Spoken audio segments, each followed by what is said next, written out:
Hello বন্ধুরা, নমস্কার। উত্তম রিয়াকশনের আর একটি রিয়াকশন ভিডিওতে আপনাদের সবাইকে স্বাগতম। আমি উত্তম আছি আপনাদের সাথে। বন্ধুরা, আজ যে ভিডিওতে রিয়াকশন দেব সেই ভিডিওটি নেওয়া হয়েছে পিনাকি ভট্টাচার্য চ্যানেল থেকে। ভিডিওর টাইটেল হচ্ছে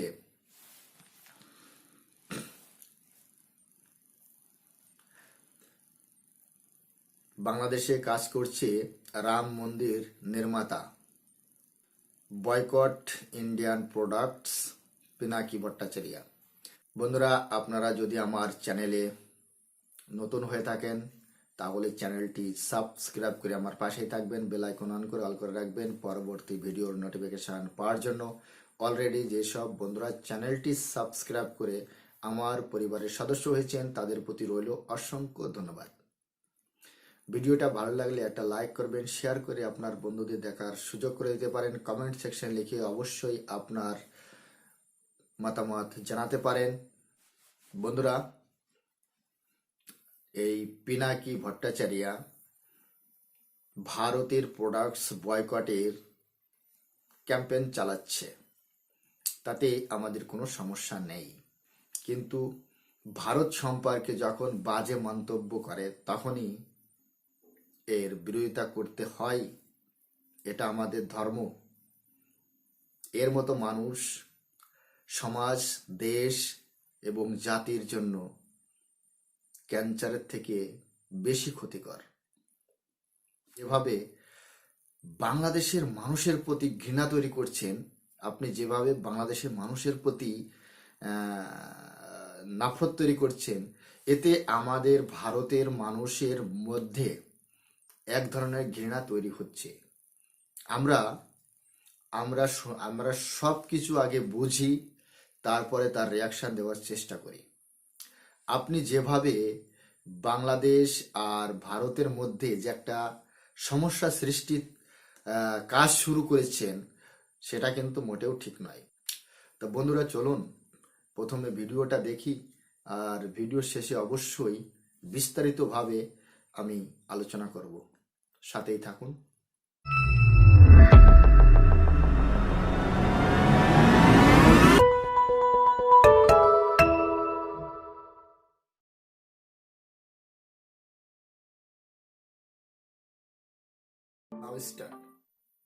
আজকের ভিডিও উৎসর্গ করা হলো ফেলানিকে।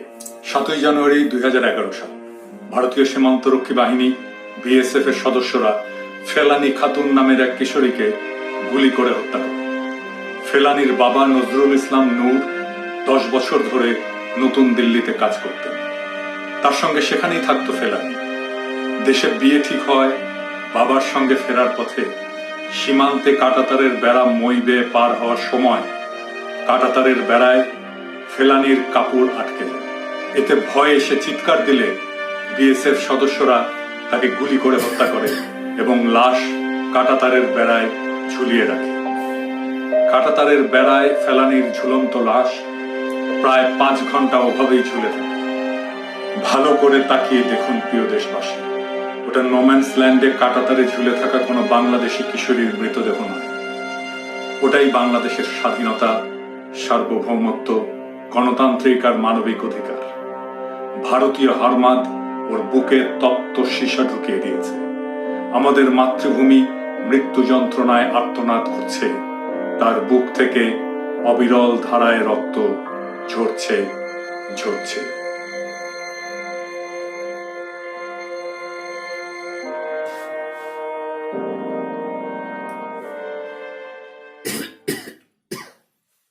আচ্ছা, এটা প্রশ্ন দিয়ে শুরু করি। বাবরি মসজিদ যারা হাতুড়ি দিয়া ভাঙিছিল, তারা যদি তাদের সেই কাজের জন্য ক্ষমা না চাইয়া বাংলাদেশে এসে থাকতে চায়, কাজ করবার চায়, আইনত হয়তো কিছুই হবে না যদি ভিসা নিয়ে আসে থাকে। কিন্তু ধরেন আপনি যাই না গেলেন যে এই লোক বাবরি মসজিদ ভাঙিছিল, ওর লগে দেখা হইলে তো ওরে থাপড়াবেন, তাই না? হ্যাঁ, থাপড়ার সাউন্ড দেন। হ্যাঁ, থাপড়ানি তো উচিত। আপনি না থাপড়াইলেও তো তারা ঘৃণা করবেন, তার ছায়া মারাইবেন না, তাই না? ঠিক তো?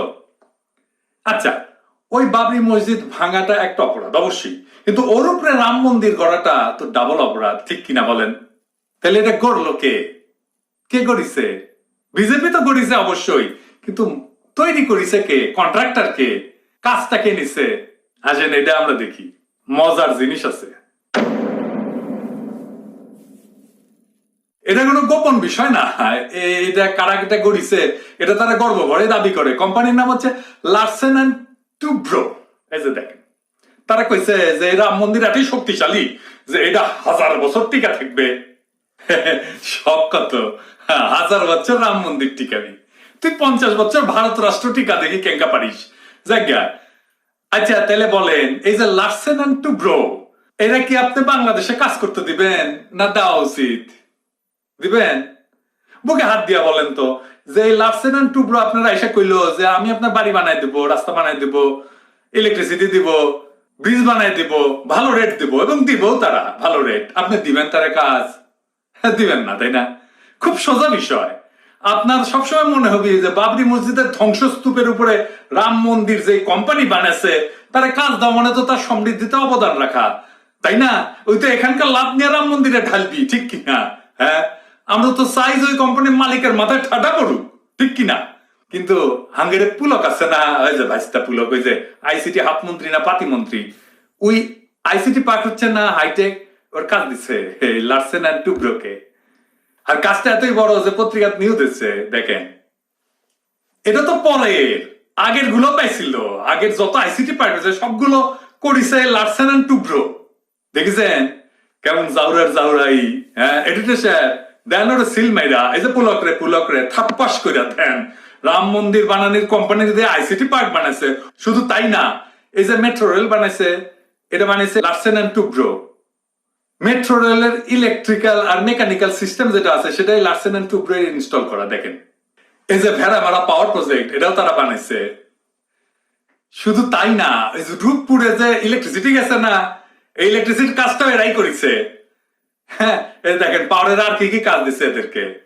এরা অফিস টফিস খুলে বসিছে, এদের বস মানে এমডি হইতেছে সুব্রত দাশগুপ্ত। আমি দেখামুনি অফিস টফিস কুটি করিছে, আর কার কার সাথে কি আছে পার্টনারশিপ, সেগুলো সবই দেখামুনি। তারপরে দেখেন এই যে কবে তারা গ্যাস টারবাইন প্রজেক্ট করেছে, রয়টার্স নিউজ আসিছে। তারও আগে 2015 সালে পাওয়ার প্ল্যান্টের কাজ পাইছিল। এই যে দেখেন, তার মানে বুঝেছেন তো, কাজের পর কাজ। আপনি শুধু লার্সেন অ্যান্ড টুব্রোর কাজ দেখবেন বাংলাদেশে, প্রচুর কাজ, খালি কাজের পর কাজ। কেন পায় এত কাজ? কারণ উই একটা মোদির লেসপেন্সার। আদানি একটা লেসপেন্সার, এই লার্সেন অ্যান্ড টুব্রো এটা আর একটা লেসপেন্সার। এটা হলো একটা সিগনিফিকেন্ট মিলিটারি হার্ডওয়্যার কোম্পানি। হ্যাঁ, এটা কিন্তু ট্যাঙ্ক বানায়, এইটা যুদ্ধজাহাজ বানায়। আর দেখেন সেটা মোদি উদ্বোধন করেছে, যে দেখেন টুইট, এটা বানাইছে, যে ট্যাঙ্ক বানাইছে মেক ইন ইন্ডিয়া প্রজেক্টের অংশ হিসাবে।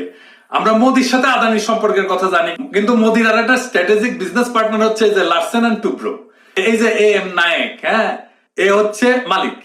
হ্যাঁ, লার্সেন অ্যান্ড টুব্রো এটা হাসপাতাল করেছে ওর নামে, ওর সেটি গেছে মোদি উদ্বোধন করার লাগি। তাহলে বুঝেন কেমন দোস্তি, বুঝেছেন? দেখেন খালি আর্মির কন্ট্রাক্ট পায় উঠি। দেখেন এই যে দেখেন ইন্ডিয়ান ডিফেন্স মিনিস্ট্রি আর্মির মডিউলার ব্রিজ বানানোর কন্ট্রাক্ট দিচ্ছে এদের। বুঝেছেন তো কি বিশাল কোম্পানি? হ্যাঁ, এই যে রূপসা রেল ব্রিজ আছে না, হ্যাঁ, এটাও বলে লার্সেন অ্যান্ড টুব্রো বানাইছে। হ্যাঁ, এরা বিশাল অঙ্কের টাকা পায় এবং এটা মানি লন্ডারিং হয়ে ইন্ডিয়া যায়, তারপরে কোটি কোটি যায়, আমরা খুঁজে বের করবো নি আর কি। হ্যাঁ, তুই এত কিছু করিচ্ছে, তুই অফিস করিস না বাংলাদেশে? হ্যাঁ, এই যে গুলশানে ঘাটি গেড়ে বসেছে, ওদের বাংলাদেশি পার্টনার হচ্ছে ইকবাল এন্ড ব্রাদার্স লিমিটেড। ওর মালিক হইতেছে ইকবাল হোসেন চৌধুরী। নাম শুনেছেন কখনো? নাম শুনেন নাই না? ওই ইকবাল হোসেন চৌধুরীর আর একটা কোম্পানি আছে দিশা লজিস্টিক্স। হ্যাঁ, ওটা দিয়ে কিন্তু মেট্রো রেলের কাজ করেছে। এই যে ফেসবুকের পেজটা দেখান তো, এডিটর সাহেব, দেখেন মেট্রো রেলের ওটি কত ছবি টবি তুলিছে। ওই চাঁদপুর ডিগ্রি কলেজ থেকে মাস্টার্স পাস দিছে 1999 সালে। হ্যাঁ, আর ইকবাল ব্রাদার্স কোম্পানি করেছে 1998 সালে, পাস করার আগে। ওইখানে খুব লো প্রোফাইল মেনটেন করে। কেন করে কন্ত? লার্সেন অ্যান্ড টুব্রোর যে পার্টনার, কত বড় কোম্পানি, সে চিন্তা করেন, সে বাংলাদেশে এত লো প্রোফাইলে থাকবি কেন? একটাই কারণ থাকবার পারে, সে যদি নিজেকে লুকায় রাখবার চায়। কারণ আমার ধারণা ওর সাথে 5,500 সম্পর্ক আছে। 5,500, বুঝছেন না? ওই যে কুত্তা নিয়ে বসে থাকে, কুত্তাটা গুলো সুন্দর আছে, একটা মজার জিনিস দেখাই। আচ্ছা এডিটর সাহেব, এই যে মালে মানে ইকবালের মালে ছবিটা দেখান না, ওই যে লিঙ্কডিন থেকে ছবি দেখান, দাঁড়ায় আছে সুন্দরবনের এক খালের সামনে। ওইটা দেখেছেন প্যাট? দেখেছেন প্যাট? হ্যাঁ, ইকবাল কয় মাস চলিচ্ছে? হ্যাঁ, রাম মন্দির হলো লেসপেন্সার হচ্ছে বাংলাদেশে, তোমার উপর আমার নজর থাকবে। বাইর করবো সব খুঁজে, 5,500-এর সাথে কি সম্পর্ক থাকলে সব হিসাব করলে মিলা যাবি, যাবি না? খুঁজবা পারিনি, কিন্তু খুঁজে বের করবো নি। এইবার আসেন বয়কট আন্দোলন নিয়ে কথা বলি। আমাকে অনেকে কবার পারেন যে আপনি যেটি আছেন প্যারিসে সেটি কি হচ্ছে? আমরা কলে ফ্রান্সে ইন্ডিয়ান বাসমতি চাল খাইতাম, বন্ধ, সব বন্ধ। বাঙালি পাড়া আছে লাকর্ণ, ওটি থেকে আজকে খবর পেলাম বাসমতি চাল সবাই বয়কট করেছে। দেখেন, আচ্ছা মাঝে আর একটা কথা কয়ে নেই, হ্যাঁ ওইটা আমার পার্সোনাল কথা। আমার ভিডিও মনিটাইজেশন আবার বন্ধ করে দিছে। আপনারা জানেন যে মনিটাইজেশন থেকে আমি এডিটিং এ খরচা চালাই, তাই এই ভিডিও কপি করার পয়সা যা চান দিবার পারেন, এই সুপার থ্যাঙ্কস মেহরবানি করিয়া। হ্যাঁ, আর জ্বালা পেতাসি ইন্ডিয়াত গেছে হাঙ্কেরে এই হাসাও মাহমুদ হাসান পাগলা। হ্যাঁ, ওই বেলজিয়ামে ছিল, ওই মানুষে কয় তুই নাকি বেলজিয়ামে সাইকেল চুরি করেছিল। শুনলাম আর কি বেলজিয়ামের বিএনপি নেতাদের কাছে। যাই হোক, সত্য মিথ্যা জানি না। তো ওই গেছে ওই দিল্লিতে ফরেন করেসপন্ডেন্স ক্লাবে। হ্যাঁ, এই সাংবাদিকরা প্রশ্ন করেছে আমাদের ইন্ডিয়া আউট নিয়া। হ্যাঁ, ওই কেছে কি যে ভারত বিরোধী একটা শ্রেণীর তথাকথিত ইন্ডিয়া আউট প্রচারণা চালায় মাঝে মাঝে, আমরা নাকি মাঝে মাঝে চালাই। হ্যাঁ, কিন্তু এই ক্যাম্পেইন ক্রমশ ম্রিয়মান হয়ে আসছে। শালা বেকুবের বাচ্চা, বেকুব। হ্যাঁ, সাইকেল চোরা বয়কট ম্রিয়মান হয়ে আসছে। ক্যাঙ্কা মন্ত্রী তুই? ইন্ডিয়ানরা বুঝিচ্ছে কুন্ডি দিয়া যাচ্ছে হাঙ্গেরে বয়কট দিন দিন শক্তিশালী হচ্ছে। ইন্ডিয়ার মিডিয়া ঠিকই বুঝিচ্ছে, আর উই করছে ম্রিয়মান হচ্ছে। ওই হাসান মাহমুদকে একটা সাংবাদিক প্রশ্ন করেছিল। প্রশ্নটা কি চিন্তা করেন, প্রশ্নটা শুনেন। দেখেন, চীনের সঙ্গে বাংলাদেশের যে সম্পর্ক তা কি ভারত বাংলাদেশ সম্পর্কের সঙ্গে সাংঘর্ষিক নয়? ই বলে কি বাংলাদেশ কার সাথে কি সম্পর্ক করবে সেটা কি ভারত বাংলাদেশের সাথে কি সম্পর্ক আছে সেটা বেসিসে করবে? হ্যাঁ, মানে বাংলাদেশ কি ওর কেনা গোলাম যে চীনের সাথে কি সম্পর্ক করবে সেটা ইন্ডিয়াকে জিজ্ঞেস করে ঠিক করা লাগবে? বেয়াদব কি বেপরোয়া ইন্ডিয়ান সাংবাদিকরা, দেখেছেন? এটা তো চরম অপমানজনক। এটা তো মানে ইন্ডিয়ার ভাবটা এমন যে বাংলাদেশ হইলো আমার প্রদেশ, বাংলাদেশ হইলো আমার কেনা গোলাম। ওই কার সাথে কি আন্তর্জাতিক সম্পর্ক করবে ওটা আমার সাথে সম্পর্কের ভিত্তিতে ঠিক করা লাগবে। চিন্তা কর। যাই হোক, এটা খুব ইন্টারেস্টিং মেসেজ পেয়েছি। হ্যাঁ, তো এই যে দেখেন আমাদের আন্দোলনের বয়কট ইন্ডিয়া প্রোডাক্ট এর সাথে একাত্মতা প্রকাশ করে গত সপ্তাহে সয়াবিন তেলের বদলে 10 লিটার দেশি সরিষার তেল, 5 লিটার দেশি হ্যান্ড ওয়াশ, 5 লিটার দেশি body wash, 5 litre laundry wash, 5 litre hand wash কিনে নিলাম। দামের অনেক সস্তা পেলাম। একই পরিমাণ ইন্ডিয়ান প্রোডাক্ট কিনতে আমার প্রায় 9 থেকে 10,000 টাকার উপরে লাগতো। এটা প্রায় 4,500 টাকায় পেয়ে গেলাম। তার মানে উনি অর্ধেকেরও কম দামে সেই জিনিসগুলো পাইছেন, যেটা ইন্ডিয়া পকেট কেটে নিয়ে যেত। দেখেছেন তো কত বেশি টাকা নিত আমাদের কাছ থেকে। এটা খুব ভালো পদ্ধতি। আপনারা খোলা জিনিস কেনেন, গ্রামের কৃষকদের বলবো সরাসরি শহরে এসে বেচেন, আর ঢাকাবাসীদের একটা দোকান দেখাই দিই। হ্যাঁ, কুন্ডি থেকে এরকম ভালো জিনিস, সস্তা জিনিস, শুদ্ধ জিনিস, বিশুদ্ধ জিনিস, বিষ ছাড়া জিনিস পাবেন, এটা দেখে দিই। এই যে শস্য প্রবর্তনা, এদের রিং রোডের দোকান আছে, বনানীতেও দোকান আছে, এমনকি আপনি অনলাইনে অর্ডার করতে পারবেন এই যে এই ওয়েবসাইটে। আর সব ফ্রেশ আর অর্গানিক প্রোডাক্ট, গ্রাম থেকে আসে, বিষ ছাড়া।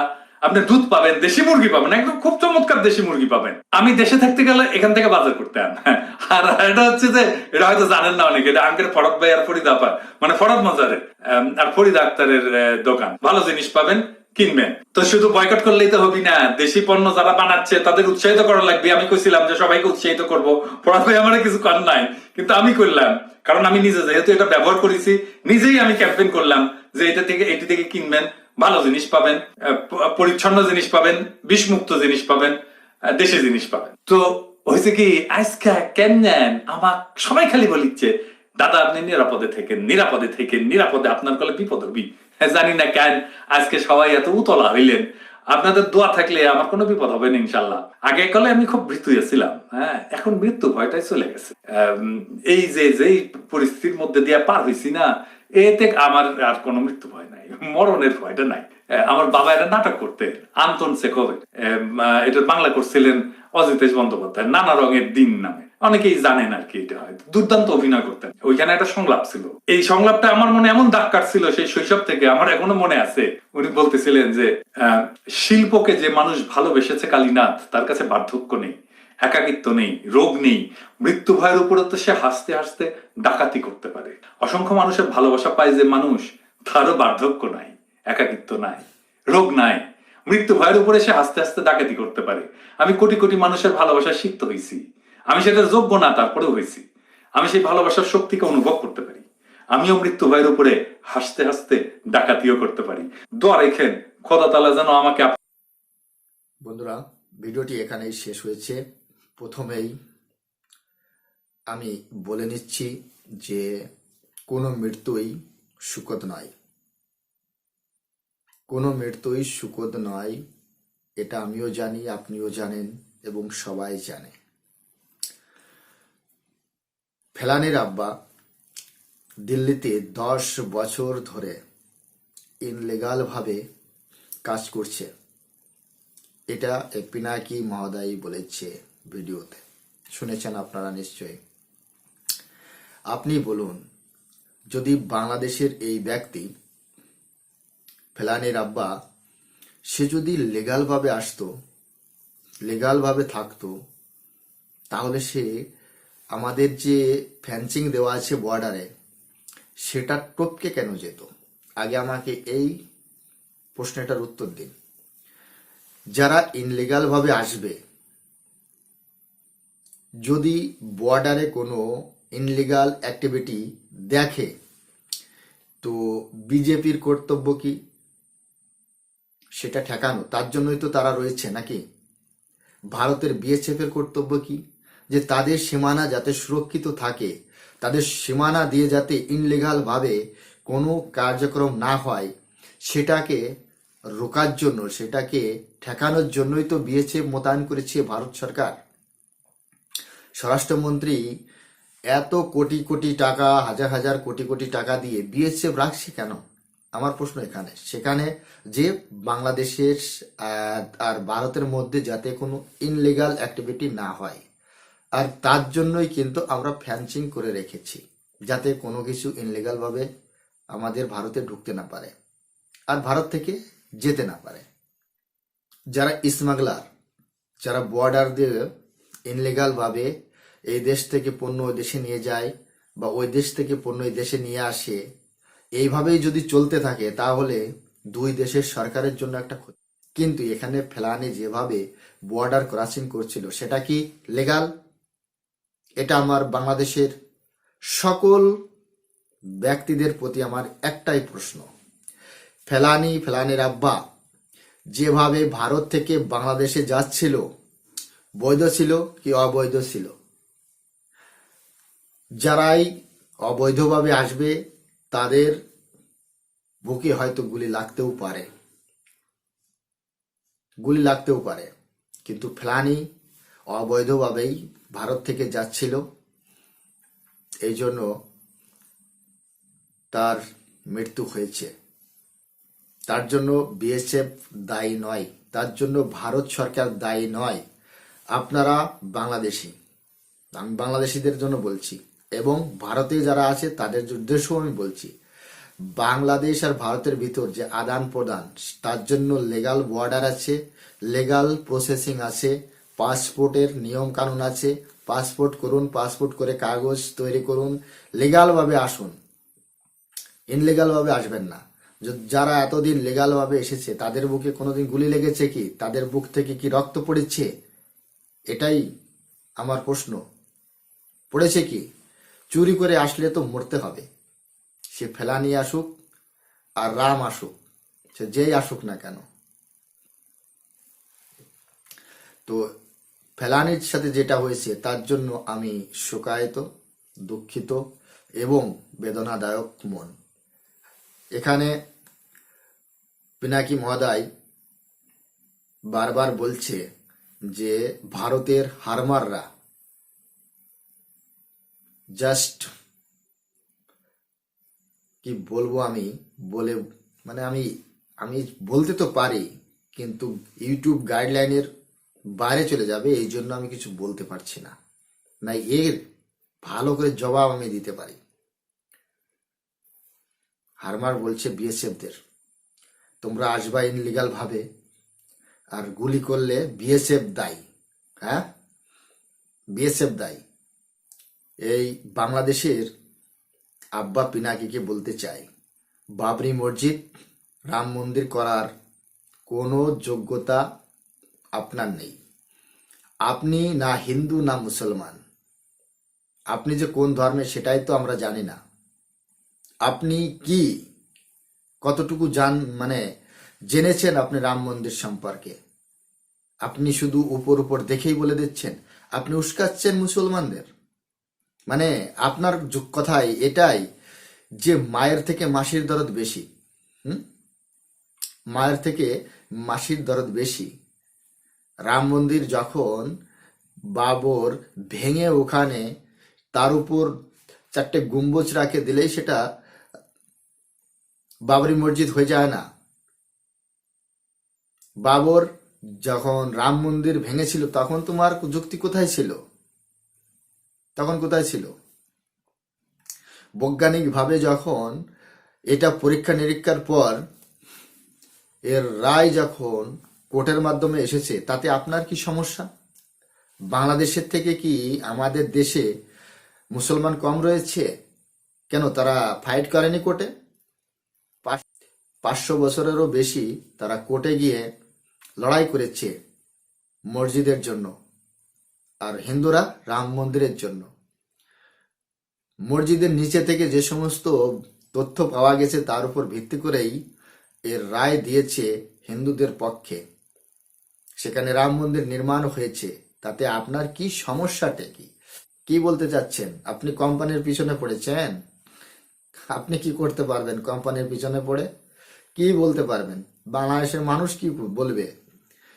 কাজ হবে টেন্ডারের মাধ্যমে। কাজ কি এরকম হাতের মোয়া যে দিয়ে দিলাম আর হয়ে গেল? L&Tর লার্সেন্স অ্যান্ড টুব্রোর কাজের যে মান, তার উপর ভিত্তি করেই সে কাজ পায়, তার উপর ভিত্তি করেই সে কাজ করে। তাকে আপনি ঠকাবেন?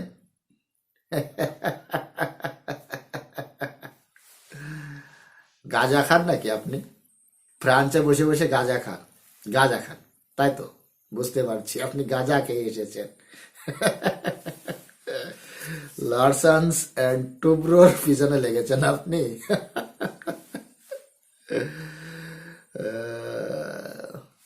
বাবর ছিল গুন্ডা, ডাকাত, লুটেরো।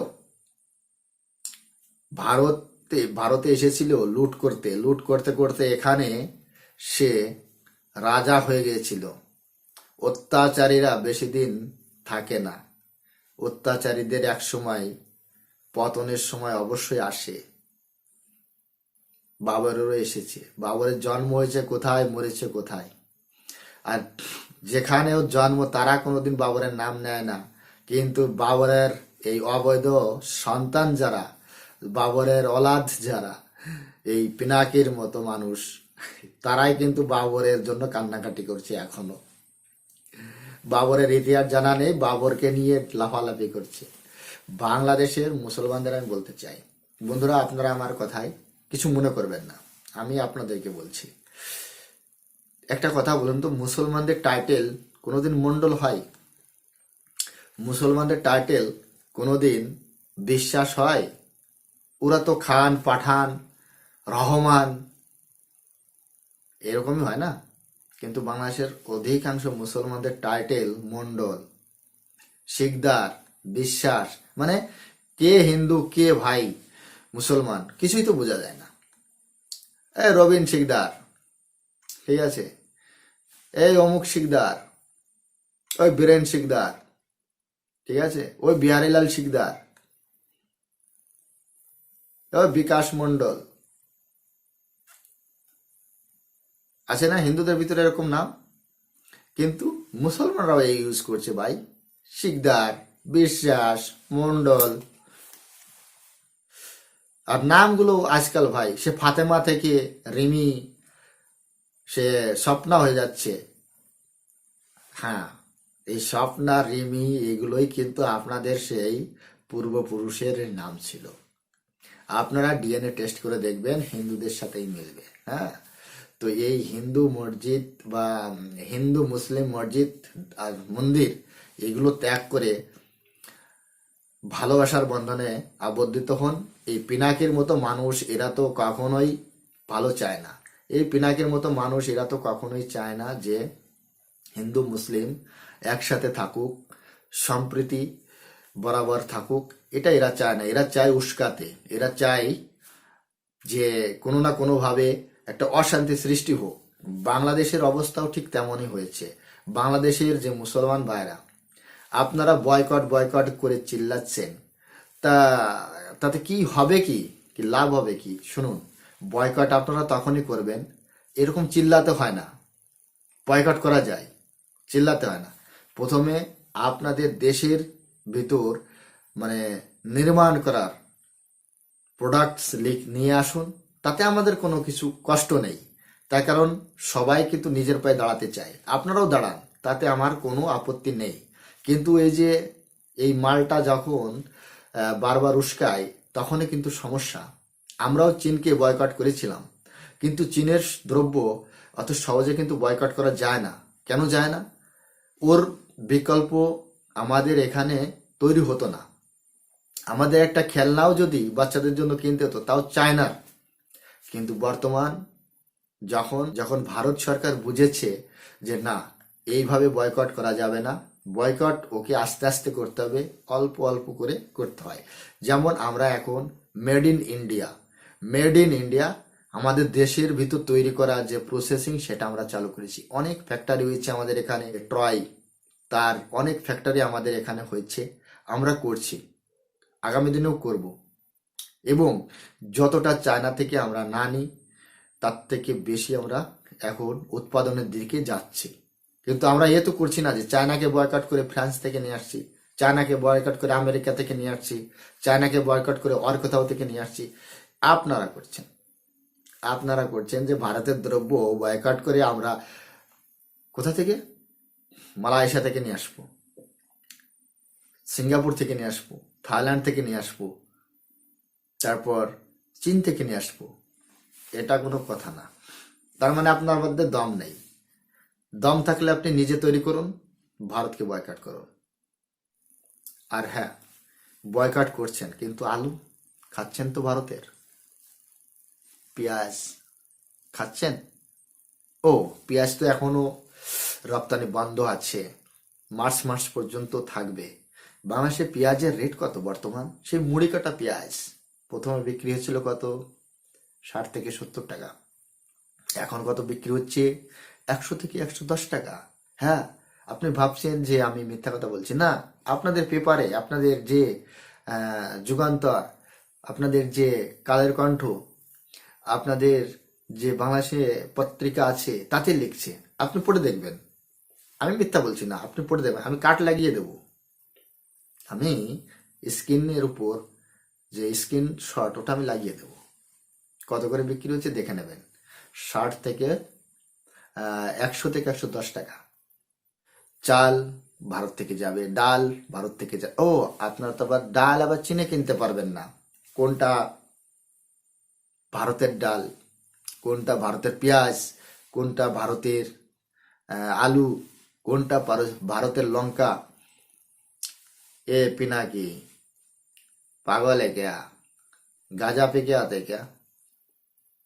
ए पिनाकी, क्या रे? गाजा पी के आके बकते क्या? दारू पी के आते क्या? কোন সি দ্রব্য ইন্ডিয়ান, কোন সি দ্রব্য বাংলাদেশি, এ বুঝতে পারে না বাংলাদেশের মানুষ। আরে যারা মার্কেটে যায় তারা সবাই জানে কোন দ্রব্য ভারতের, কোন দ্রব্য বাংলাদেশের, কোনটা ইন্ডিয়ান আলু, কোনটা ইন্ডিয়ান পেঁয়াজ, কোনটা ইন্ডিয়ান মরিচ, এসব বাংলাদেশের মানুষ জানে। ঠিক আছে? আপনি এই ফালতু বকবাস করবেন না যে আলুর গায়ে মেড ইন ইন্ডিয়া লেখা আছে কিনা, পেঁয়াজের গায়ে মেড ইন ইন্ডিয়া লেখা আছে কিনা। পাগল নাকি? বাংলাদেশের মানুষ বেকুব? বাংলাদেশের মানুষের বুদ্ধি নেই এটাই মনে করছেন? ওই ফ্রান্সে বসে বসে উস্কানি না দিয়ে ভালো যুক্তি দিন, ভালো কথা বলুন, যাতে ওদেরও লাভ হয়, দেশেরও উন্নতি হয়। আপনি তো দেশটাকেই বরবাদ করতে চাচ্ছেন। আপনি বুঝতে পারছেন কি বলছেন? এই পিনাকি, ভুলে গেছিস 33 কোটি মা বোনকে যারা ধর্ষণ করেছিল, তাদের দেশে যেয়ে বাংলাদেশের মানুষদের ট্রিটমেন্টের কথা বলিস, ভুলে গেছিস? তুই ভুলে গেছিস। আরে তুই কাকে যাওরা বলছিস? তুই একজন বাংলাদেশি নাগরিককে যাওরা বলছিস? আরে যাওরা তো তুই, তোরই তো নেই কোনো ঠিকানা নেই। তুই যদি ভালো মানুষ হতি তাহলে তুই ফ্রান্সে কেন বসে আছিস? ফ্রান্সে কেন বসে আছিস? বাংলাদেশে থাকতিস, বাংলাদেশে থেকে তুই ফাইট করতিস, সরকারের বিরুদ্ধে কথা বলতিস। এখন ফ্রান্সে কেন? ফ্রান্সে ভাবছো তুমি সুরক্ষিত থাকবে?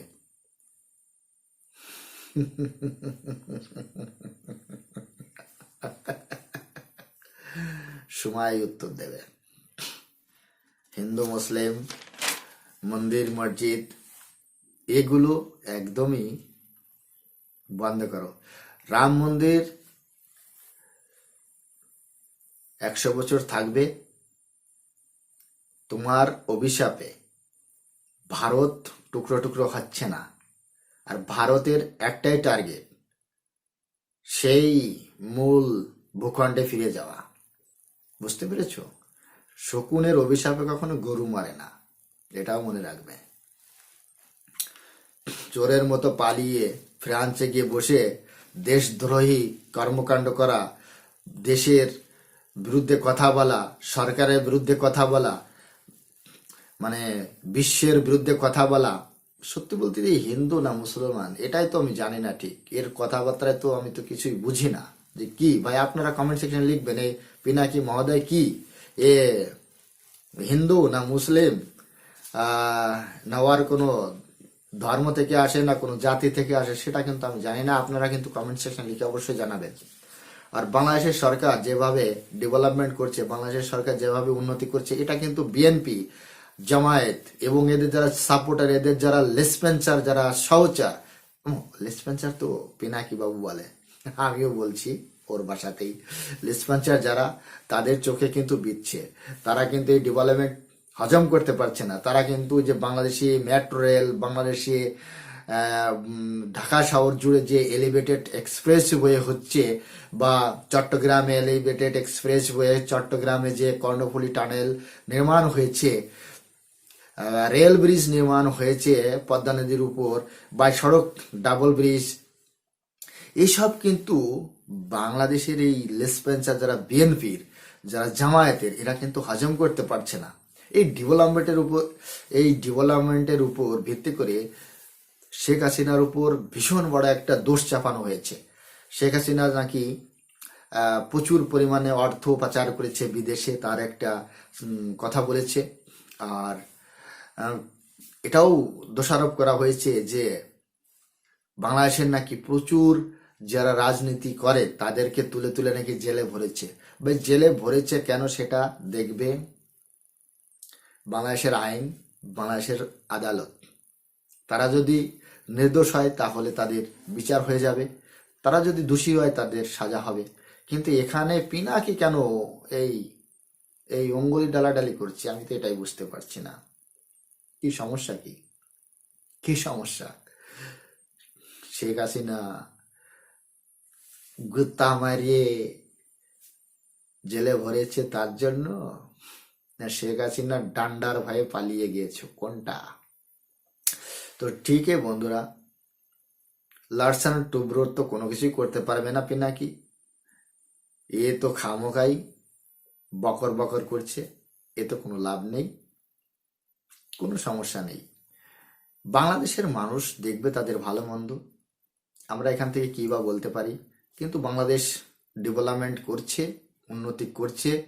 ও হ্যাঁ, একটা কথা বলতে ভুলে গেছি, মিস্টার পিনাকি, আপনাকে বলছি, আপনি কিছুদিন আগে একটা ভিডিওতে দেখিয়েছেন যে ভারতের কিছু কিছু মানে বাংলাদেশের আশপাশের যে রাজ্যগুলো,